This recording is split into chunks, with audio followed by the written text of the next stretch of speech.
Hello students, स्वागत है आपका साधना चैनल में। बच्चों, आज हम क्लास 6 की संस्कृत मंजूषा का पाठ 15 सूक्तयः के श्लोकों का अर्थ आपके सामने स्पष्ट करेंगे। जैसे कि आप सामने देख रहे हैं सूक्तयः, इसका यदि हम संधि विच्छेद करके देखें तो सु प्लस उक्तयः। सु माने अच्छी, उक्तयः माने उक्तियां, सुंदर या अच्छी उक्तियां या अच्छे वचन।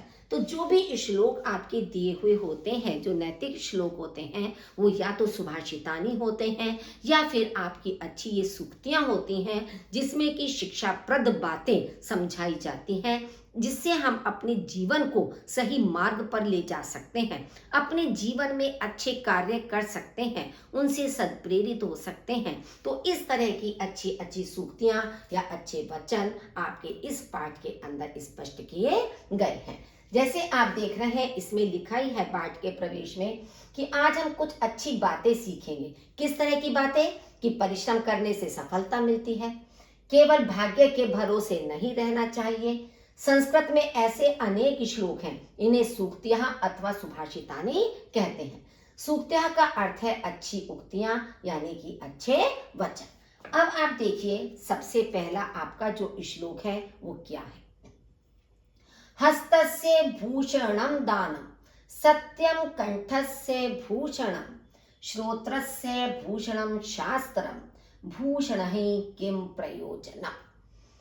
हस्तस्य, हस्तस्य कहते हैं हाथ का, भूषण माने आभूषण, दानम माने दान है। हाथ का आभूषण दान है। कंठस्य भूषणम सत्यम, कंठ का यानी गले का आभूषण सत्य बोलना है। श्रोतस्य भूषणम शास्त्रम, कान का आभूषण शास्त्रों को सुनकर ज्ञान प्राप्त करना है। भूषण ही किम प्रयोजनम, बाह्य आभूषणों को धारण करने से क्या लाभ है। ये आपका शाब्दिक अर्थ हो गया। अब इसको इस तरह से समझिए कि मान लीजिए हमारे सामने कोई एक निर्धन व्यक्ति है, गरीब व्यक्ति है। यदि हम उसे कपड़ा दान देते हैं, धन दान देते हैं, अन्न दान देते हैं, तो इस तरह की चीजें अगर हम उसको दान में देते हैं तो उस व्यक्ति का जीवन भी सफल हो जाता है। उसके जीवन में जो कष्ट हैं, थोड़े समय के लिए उसके कष्टों का निवारण हो जाता है। तो जो हाथ का आभूषण है वो दान है। दानशीलता सबसे बड़ा आभूषण है। हम हाथों में हीरे मोती सोने के आदि के आभूषण धारण कर लें, लेकिन दान देने की प्रवृत्ति हमारी ना हो तो उन आभूषणों को धारण करने से कोई लाभ नहीं है, वो केवल मात्र दिखावे के लिए होते हैं। तो इसलिए कहा गया है कि हाथ का आभूषण दान है। कंठस्य भूषणम सत्य, कि हमें अपने जीवन में सत्य के मार्ग पर चलना चाहिए, सच बोलना चाहिए। क्योंकि यदि मनुष्य झूठ बोलता है तो एक झूठ को छिपाने के लिए उसे अनेक झूठ बोलने पड़ते हैं, क्योंकि उसे याद नहीं रहता है कि मैंने किसके सामने कौन सा झूठ बोला था। हर बार उसके मुख से अलग अलग बात निकलती है। लेकिन अगर हमने अपने जीवन का एक नियम बना लिया है कि हमेशा हमें सत्य के मार्ग पर चलना है, सच ही बोलना है, तो वह हमारा सबसे बड़ा आभूषण है। समाज में हमें उससे मान सम्मान मिलता है कि हम सत्यवादी हैं या हमेशा सच ही बोलते हैं। श्रोत्रस्य भूषणम शास्त्रम, अब कानों का आभूषण क्या है? शास्त्रों को सुनना, अच्छी अच्छी बातों को, उपदेशों को सुनना, उनसे ज्ञान प्राप्त करना। क्योंकि जितना अधिक हम ज्ञान प्राप्त करते हैं, जितना अधिक हम इस तरह की शिक्षा को प्राप्त करते हैं, उतना ही हम अपना, अपने समाज का, अपने देश का विकास करते हैं। तो इसलिए कहा गया है कि बाहरी रूप से दिखाई देने वाले आभूषणों को धारण करने का कोई उद्देश्य नहीं है, कोई प्रयोजन नहीं है। यदि आभूषण धारण करने हैं तो हमें हाथ में दान का आभूषण, गले में सत्य का आभूषण और कान में शास्त्रों का आभूषण धारण करना चाहिए। स्पष्ट हो गया होगा आपको। उद्यमेन ही सिद्ध्यन्ति कार्याणि न मनोरथै, नहीं सुप्तस्य सिंहस्य प्रविशन्ति मुखे मृगः। अब उद्यमेन, इसमें परिश्रम के महत्व को बताया गया है कि उद्यमेन, उद्यमेन माने परिश्रम से ही, कार्याणि सिद्ध्यन्ति, कार्य सिद्ध होते हैं या सफल होते हैं। ना मनोरथ, केवल इच्छा मात्र रखने से नहीं। नहीं सुप्तस्य सिंहस्य प्रविशन्ति मुखे मृगा। सोए हुए शेर के मुख में पशु स्वयं ही प्रवेश नहीं करते हैं। कि शेर यदि सो रहा है तो क्या पशु स्वयं जाकर उसके मुख में प्रवेश करता है? नहीं। तो इसमें कहने का तात्पर्य यह है कि हम केवल बैठे बैठे सोचते रहें कि हमें इस काम में सफलता मिल जाए, उस काम में सफलता मिल जाए, और परिश्रम हम बिल्कुल ना करें। तो क्या एक जगह कायर बन के बैठे रहने से, आलसी बनकर बैठे रहने से हम सफलता प्राप्त कर सकते हैं? नहीं।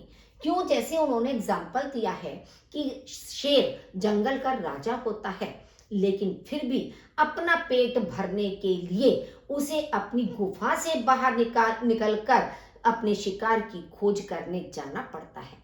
जब वह अपने शिकार की खोज करता है, किसी पशु को मारता है, तभी वह अपना पेट भर पाता है, उदर की पूर्ति करता है। उसके गुफा में सोते रहने पर कोई शिकार, कोई पशु अपने आप नहीं चाहता है कि तुम मुझे खा लो और अपने उदर की पूर्ति कर लो। तो इसीलिए कहा गया है कि परिश्रम से ही कार्य सिद्ध होते हैं, केवल इच्छा मात्र से नहीं। जैसे सोए हुए शेर के मुख में पशु स्वयं भी प्रवेश नहीं करते हैं। यथा हि एकेन चक्रेण न रथस्य गतिः भवेत् एवं पुरुषकारेण बिना दैवम न सिद्ध्यति। इसमें भी भाग्य और पुरुषार्थ या परिश्रम के महत्व को बताया गया है कि यथा ही एकेन, जिस प्रकार एक चक्रेण माने पहिए से रथ की गति नहीं होती है, कि रथ में दो पहिए लगे होते हैं तभी तो रथ चलता है। अगर रथ में एक पहिया निकाल दिया जाए और एक पहिया लगा हो तो क्या रथ आगे बढ़ सकता है? नहीं बढ़ सकता है। तो जिस प्रकार एक पहिए से रथ की गति नहीं हो सकती, रथ आगे नहीं बढ़ सकता है, एवं पुरुषकारेण बिना, उसी प्रकार परिश्रम के बिना दैवम न सिद्ध्यति, भाग्य सफल नहीं होता है।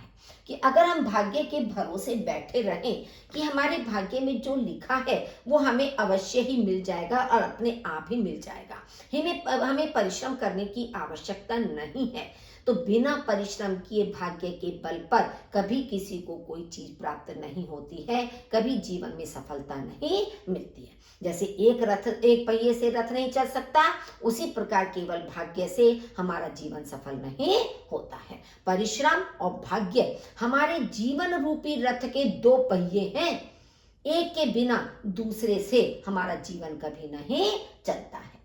नमन्ति फलिनः वृक्षः नमन्ति गुणिनः जनः शुष्क वृक्षः च मूर्खः च न नमन्ति कदाचन। अब इसमें विनम्रता के महत्व को बताया गया है कि नमन्ति फलिनः वृक्षः, फल वाले वृक्ष, नमन्ति माने झुक जाते हैं। देखिए, नमन्ति के दो अर्थ होते हैं। नमन्ति का अर्थ होता है नमस्कार करना भी, कि नमस्कार करते हैं, लेकिन यहाँ पर नमस्कार करने का अर्थ नहीं लिया गया। यहाँ नमन्ति का अर्थ है झुक जाना, कि फल वाले वृक्ष झुक जाते हैं। नमन्ति गुणिनः जना, और जो गुणी लोग होते हैं, गुणवान जो लोग होते हैं, वे भी फल वाले वृक्षों के समान झुक जाते हैं। क्यों? क्योंकि उनके अंदर विनम्रता होती है। जो विनम्र व्यक्ति होता है वह भी हमेशा झुका ही रहता है। शुष्क वृक्षः च मूर्खः च, लेकिन सूखे वृक्ष और मूर्ख कदाचन माने कभी भी ना नमन्ति, नहीं झुकते हैं। जैसे सूखा वृक्ष है तो सूखे वृक्ष पर जब कभी फल ही नहीं आएंगे तो वो झुकेगा कैसे? तो वो सीधा खड़ा रहता है, ठूंठ बना रहता है। उसी तरह से जो मूर्ख लोग होते हैं वो अपने अहंकार में इतने अधिक घमंडी हो जाते हैं, इतने अहंकारी हो जाते हैं कि वो हमेशा अपनी अकड़ में ही खड़े रहते हैं स्थिर। वे कभी भी झुकने के लिए तैयार ही नहीं होते हैं, चाहे वो गलत ही बोल रहे हो, गलत कार्य ही कर रहे हो, लेकिन फिर भी वह अपनी अकड़ के कारण कभी झुकने के लिए तैयार नहीं होते हैं। तो एक बार फिर देख लीजिए कि फल वाले वृक्ष झुक जाते हैं, गुणवान लोग झुक जाते हैं, सूखे हुए वृक्ष और मूर्ख कभी भी नहीं झुकते। मक्षिकः व्रणम इच्छन्ति धनम इच्छन्ति पार्थिवः नीचः कलहम इच्छन्ति शांतिम इच्छन्ति साधवः। बच्चों आप देख रहे होंगे मुझे उच्चारण करते हुए कि किस तरह से संधि विच्छेद करके सरलता से हम पढ़ सकते हैं। मिलाकर आप पढ़ेंगे तो इसमें गलत करेंगे आप, क्योंकि जो इच्छन्ति की ई की मात्रा है वो व्रणम के ऊपर आ गई। यहाँ इच्छन्ति में ई की मात्रा मी के ऊपर आ गई। अब आप पढ़ोगे तो धर्मिच्छन्ति, अजीब सा लग रहा है शब्द। तो इसलिए आप इसको संधि विच्छेद करके ही पढ़ा करें, तब आप संस्कृत को सरलता से आसानी से पढ़ सकते हैं। कि मक्षिका व्रणम इच्छन्ति, मक्षिका कहते हैं मक्खियों को, व्रणम कहते हैं घाव। जैसे जब कोई चोट वोट लग जाती है तो एक घाव बन जाता है, जख्म बन जाता है। तो मक्खियां जख्म पर या घाव पर बैठने की इच्छा करती हैं या घाव को पसंद करती हैं।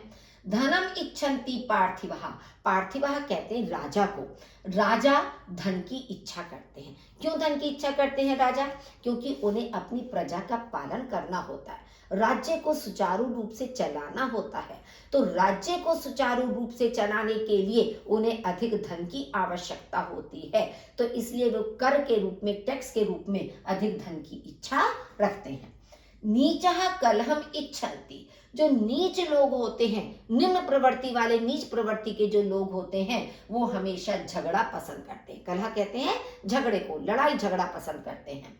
शांतिम इच्छन्ति साधवः, सज्जन लोग हमेशा शांति की इच्छा करते हैं कि चारों ओर शांति व्याप्त हो या चारों ओर शांति बनी रहे। एक बार फिर देख लीजिए, मक्खियां घाव को पसंद करती हैं, राजा धन की इच्छा रखते हैं, धन को पसंद करते हैं, नीच प्रवृत्ति के लोग लड़ाई झगड़ा चाहते हैं और सज्जन लोग शांति की इच्छा करते हैं कि वातावरण में, समाज में चारों ओर शांति व्याप्त हो। अक्रोधेन जयेत क्रोधम, असाधुम साधु ना जयेत, जयेत कदर्यम दानेन, जयेत सत्येन च अनृतम। अक्रोधेन जयेत क्रोधम, अक्रोधेन का मतलब है गुस्सा ना करने से क्रोध को जीतना चाहिए। कि जब हम शांत रहेंगे, कोई भी गुस्सा हम नहीं करेंगे, तो हम सामने वाले के क्रोध को जीत सकते हैं, गुस्से को जीत सकते हैं। अगर सामने वाला भी गुस्सा कर रहा है और हम भी उल्टा उस पर गुस्सा कर रहे हैं तो बात कभी शांत नहीं होती है। तो क्रोध ना करने से क्रोध को जीतना चाहिए। असाधुम साधु ना जय, सज्जनता से दुष्टता को जीतना चाहिए, दुर्जनता को जीतना चाहिए, सज्जनता से दुर्जनता को जीतना चाहिए। जयेत कदर्यम दानेन, दान करने से कंजूस की प्रवृत्ति को जीतना चाहिए। कदर्यम कहते हैं जो कंजूसी की हमारी आदत है, प्रवृत्ति है, उसको जीतना चाहिए। जयेत सत्येन च अनृतम, और सत्य से झूठ को जीतना चाहिए। कि एक पक्ष अगर आपका गलत है और दूसरा पक्ष यदि वो सही है तो उस गलत पक्ष को जीता जा सकता है।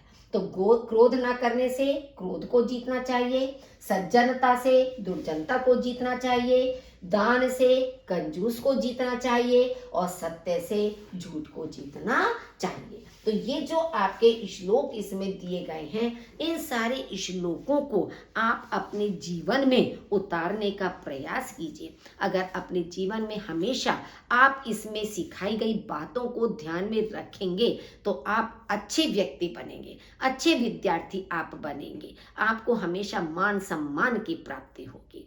बच्चों, वीडियो को लाइक जरूर कीजिए, अपने साथियों के साथ शेयर कीजिए, और यदि आप मेरे चैनल को पहली बार देख रहे हैं तो उसको लाइक या सब्सक्राइब जरूर कीजिए। सुनने के लिए आपका बहुत बहुत धन्यवाद।